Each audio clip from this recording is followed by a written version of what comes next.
Getting the right team together for a particular comic book is not always an easy task, but if you look through the more than 80 years of published comic book history, every now and again, a couple of creators get together to make something truly amazing that redefines the way we look at the medium itself. It's time to talk about the greatest comic book runs ever put to print, and why you, the loyal viewers of What Culture Comics, should give them a read. I'm Ewan from What Culture, and here are 10 legendary comic book runs you must read before you die. Number 10, Gail Simone's Birds of Prey.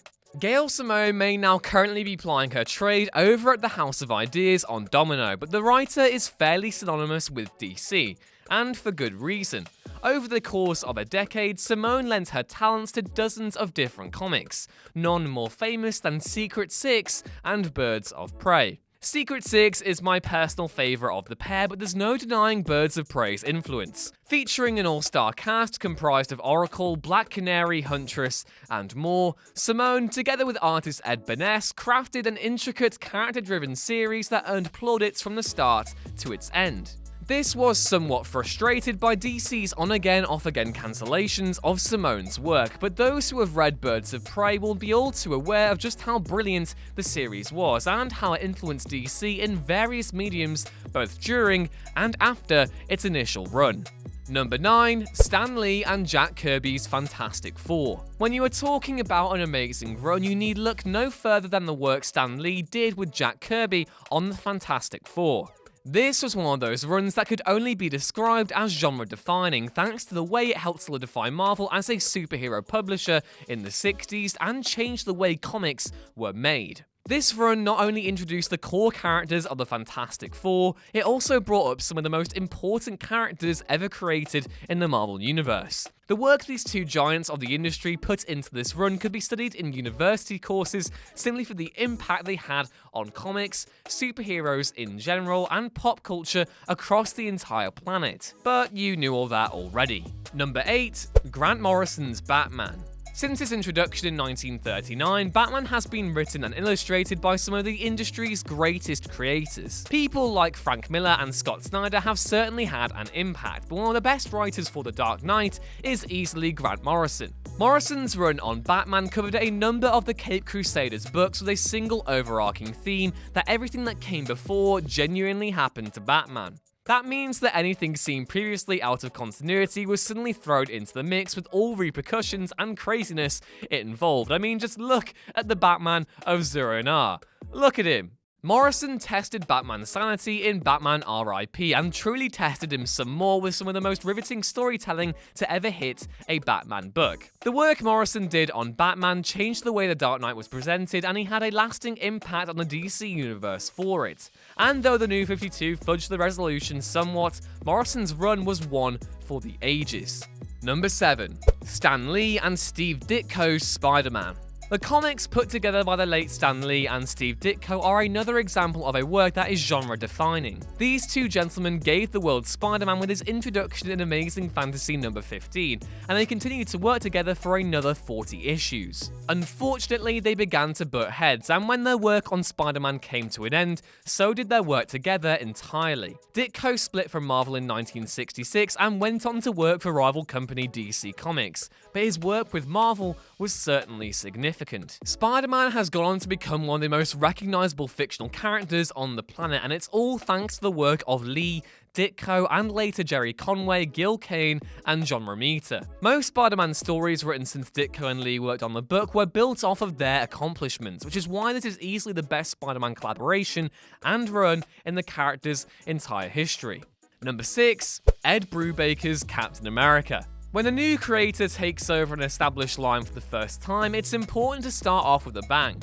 Ed Brubaker opted to kill off the Red Skull, one of Captain America's oldest and most well-known enemies. Another important impact Brubaker had on the world was the resurrection of a character known as James "Bucky" Barnes, Cap's sidekick from World War II who perished years before. As the MCU has revealed, which in itself is heavily inspired by Brubaker's work, Bucky was saved by the Soviets and turned into the Winter Soldier, when he then spent his time shooting, and, oh yeah, shooting. Notably, Brubaker's work on the title involved amazing artwork illustrated by Steve Epting, Mike Perkins, Brian Hitch, and several others. Brubaker's visceral scripts were picked up by these artists beautifully, which made for a far more realistic interpretation of Captain America than had previously been published by Marvel. Number 5. Denny O'Neil and Neal Adams' Batman. Denny O'Neil and Neal Adams worked together on Batman and Detective Comics throughout the 1970s, though their run itself isn't necessarily consecutive. What their run did, however, was to remake The Dark Knight from the ground up,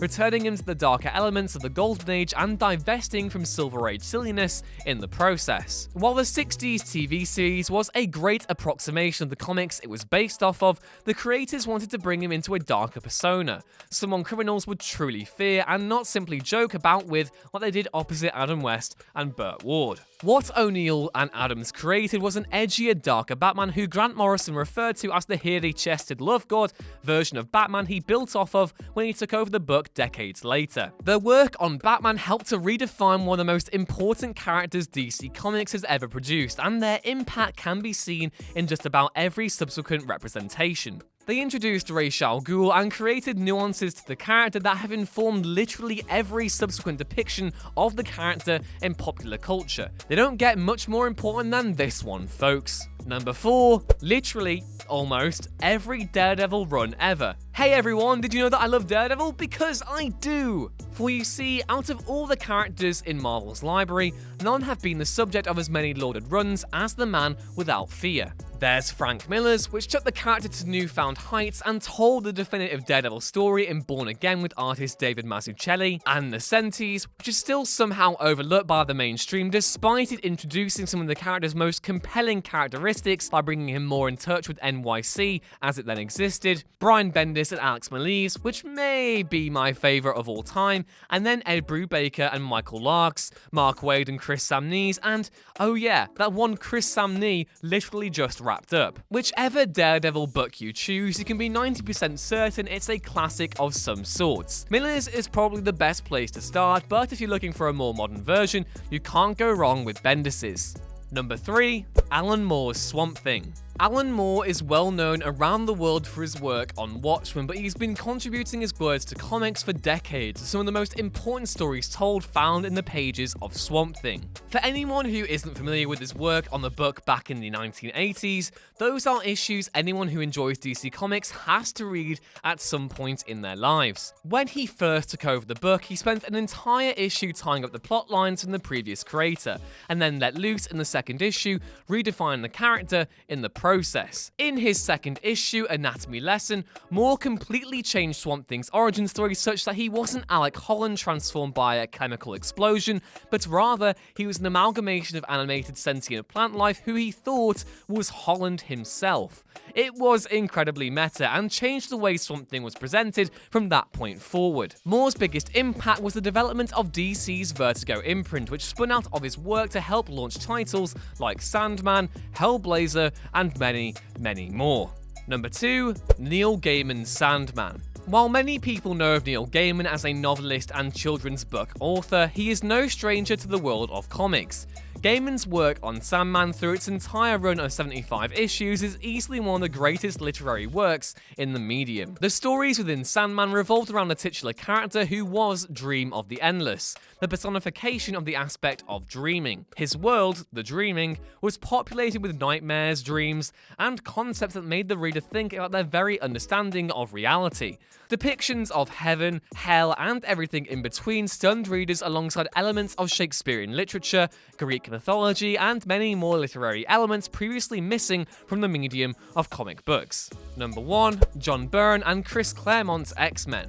Like every character on this list, the X-Men have been written and penciled by some of the best creators in the business. There are dozens of popular runs to choose from, but the best X-Men run of them all came when John Byrne took over the book with issue number 108. These books took the X-Men through a lot of changes, with new characters introduced, including the lovely Kitty Pryde. The Dark Phoenix saga was the ultimate X-Men storyline and one of the ones the team is best known for. It has been brought to film and animation a number of times, but it would never have come to pass were it not for the work of John Byrne and Chris Claremont. Granted, that wasn't their only significant storyline to make it into the annals of pop culture history. They also came up with the Days of Future Past storyline too. This was one of the most important of them all, as it introduced characters and concepts that would remain a part of X-Men lore and Marvel mutant canon forever after.